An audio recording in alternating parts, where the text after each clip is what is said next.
El hecho de que Sorcaktani educara a sus hijos y gobernara sus tierras de modo tan distinto a los señores de la guerra mongoles tendría una gran influencia sobre Kublai.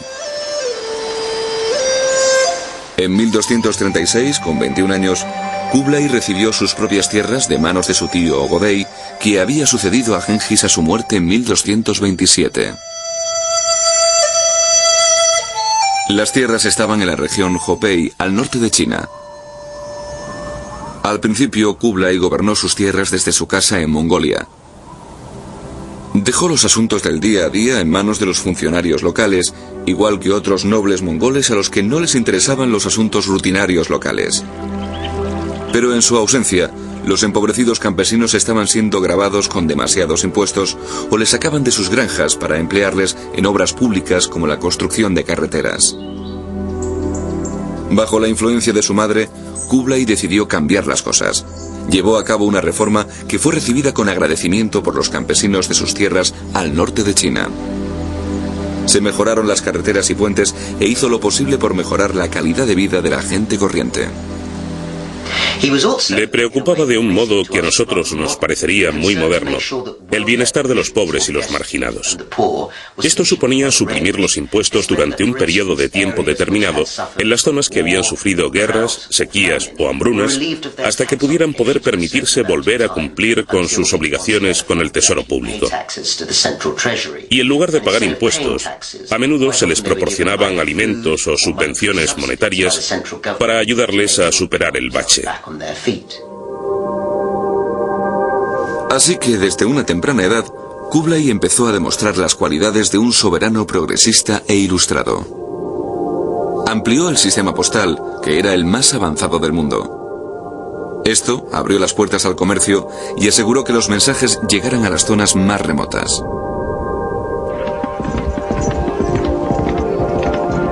Pero de regreso a la capital mongola, Karakorum, las familias más tradicionales desconfiaban de Kublai y su madre. Pensaban que estaban vendiéndose y pareciéndose demasiado a los mercaderes chinos a los que los mongoles siempre habían robado en el pasado. Lo que estaba claro es que incluso en esta etapa tan temprana de su carrera, Kublai estaba marcando el estilo con el que iba a gobernar. Uno de los hechos más significativos era que no trabajaba solo. En su lugar, lo consultaba todo con una gran variedad de consejeros. A menudo no comprendía bien una idea, ya fuera sobre guerra o sobre gobierno, y no mostraba ningún reparo en recurrir a sus consejeros y preguntarles lo que debía hacer. Su esposa favorita, Chabi, fue una consejera interesante y una de las mayores influencias de su vida. Ella le asesoró no solo en la conquista de China, antes de convertirse en emperador, sino también en asuntos de gobierno cuando ya estaba sentado en el trono. Kublai se había casado con Chabi en 1239 y su primer hijo nació un año después. Ella animó a artistas y científicos a que acudieran a su corte a departir con Kublai y, según parece, ejerció una fuerza moderadora sobre él. Kublai dependió toda su vida del apoyo y la guía de Chabi. En años posteriores, su personalidad, su pragmatismo y sus intereses influirían en las modas y corrientes del imperio. Pero Chabi no fue su única mujer, porque Kublai era mongol, y en su cultura, los khanes tenían tradicionalmente 4 esposas. Kublai no fue la excepción, y al final mantuvo 4 familias y un magnífico harén.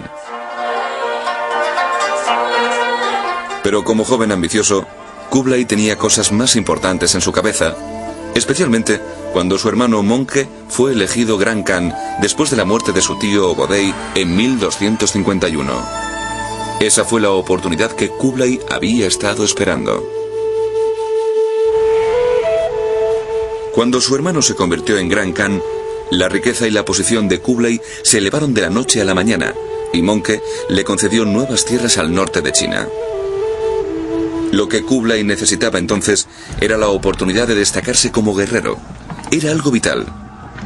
A lo largo de la historia mongola, el éxito militar había sido la clave para ser considerado un gran jefe. Su oportunidad llegó cuando Monke decidió acabar la campaña que sus tíos habían empezado contra el imperio Sung del sur. Un ataque directo sobre los Sung sería arriesgado y predecible. En su lugar, Möngke planeó un ataque en pinza en 2 fases. 2 ejércitos mongoles se abatirían sobre los Sung simultáneamente desde el norte y el oeste. Pero el plan tenía una desventaja. En la ruta occidental se interponía directamente el reino independiente no chino de Nanzhou. Los mongoles tendrían que ocuparse primero de él si querían enfrentarse con éxito al imperio Sung. Kublai fue elegido para dirigir el ataque sobre Nanzhou y recibió la orden de avanzar en julio de 1252. La conquista de Nanzhou requería un ataque directo sobre su capital fortificada Ta-Li. La invasión no fue tarea fácil. Hubo que superar enormes obstáculos. En el camino de Kublai se interponían 3 grandes ríos y las escarpadas cordilleras de la meseta tibetana. Los emisarios que Kublai había enviado precediéndole fueron decapitados y el reino de Nanzhou se negó a rendirse. Después de 2 meses, el ejército de Kublai llegó a las orillas del caudaloso río Yangtze. Había llegado el momento crítico, porque no existían puentes. En la orilla de enfrente, el ejército de Ta-Li dormía confiando en que Kublai no podría cruzar el río. Pero Kublai dio instrucciones a sus soldados de que inflaran sacos de piel de oveja y cruzaron el río a última hora de la noche, atacando por sorpresa. Los soldados de Ta-Li fueron masacrados a miles mientras intentaban huir de vuelta a la capital. El ejército mongol llegó enseguida a las puertas de Ta-Li. En la ciudad, todos sabían que era tradición de los mongoles asesinar a todos los habitantes de la primera ciudad conquistada en una campaña para que sirviera de ejemplo al resto del país. Pero Kublai era diferente. Les prometió que les perdonaría si se rendían pacíficamente. Ta-Li aceptó con prudencia y Kublai mantuvo su palabra.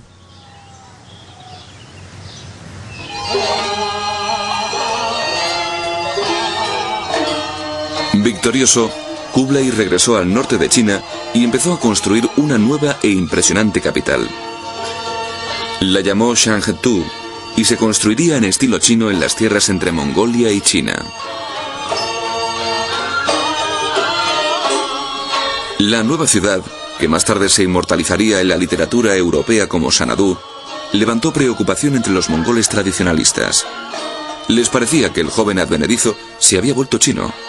No era bueno que un príncipe mongol construyera una ciudad en China. Y que esa ciudad rivalizara con la capital mongola, Karakorum, era demasiado.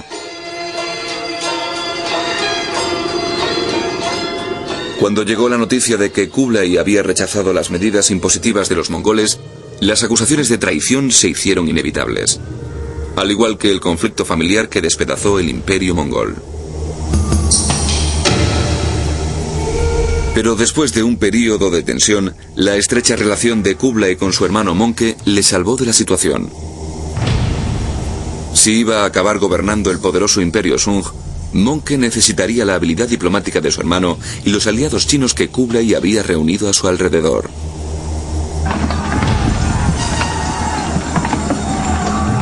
A Kublai le dieron el mando de uno de los 4 grandes ejércitos mongoles que partió de Shangtu en 1258.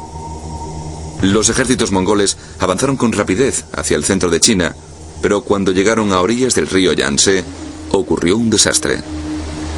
El duro clima del sur afectó seriamente a su salud. Möngke cayó gravemente enfermo de disentería y murió de repente.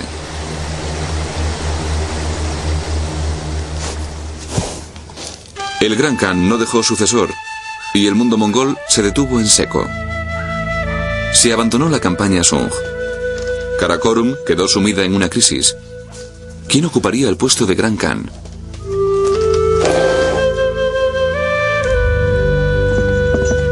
Los nobles se apresuraron a ir a Karakorum desde las 4 esquinas del imperio mongol.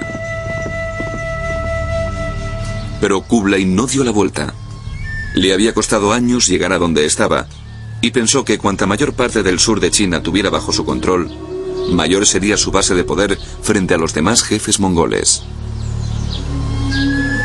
La conquista final de las tierras que se habían resistido a su padre y a su abuelo demostraría a las familias nobles su grandeza militar y su adecuación al puesto de Gran Khan.